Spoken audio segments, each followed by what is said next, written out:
চ্যানেলে তোমাদের সবাইকে স্বাগত জানাচ্ছি। আজকে দেখো উপমা বানিয়ে আমি দেখাচ্ছি, সুজির উপমা।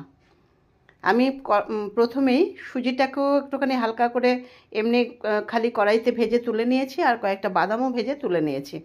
এবারে কড়াইয়ের মধ্যে তেল দিয়েছি, দিয়ে একটা তেজপাতা দিয়ে দিয়েছি।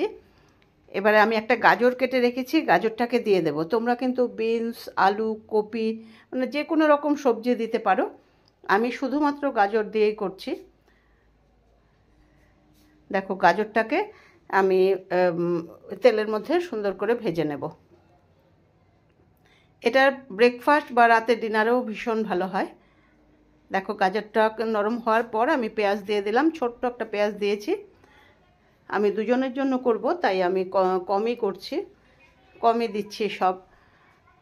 পেঁয়াজ দিয়ে দিয়েছি। এবার গাজরের সঙ্গে পেঁয়াজটাকে খুব সুন্দর করে ভেজে নেব, আর তার সঙ্গে আমি বাদামটাও দিয়ে দিয়েছি। এবারে ঢাকা দিয়ে দিলাম। দেখো খুব ভালোভাবে ভাজা হয়ে গেছে। আমি হাফ চামচ হলুদ গুঁড়ো দিয়ে দিয়েছি, আর দুটো কাঁচা লঙ্কা আমি কুচিয়ে রেখেছিলাম, ওই দুটো কাঁচা লঙ্কা দিয়ে দেব। মোটামুটি সবই ভাজা হয়ে গেছে।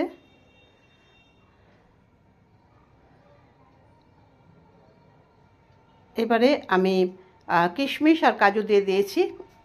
কিশমিশ কাজুটাকেও এর সঙ্গে সঙ্গে একটুখানি ভাজা করে নেব, ভেজে নেব।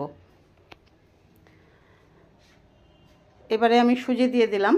কাঁচা লঙ্কাটা আমি এর মধ্যেই দিয়ে দিয়েছি।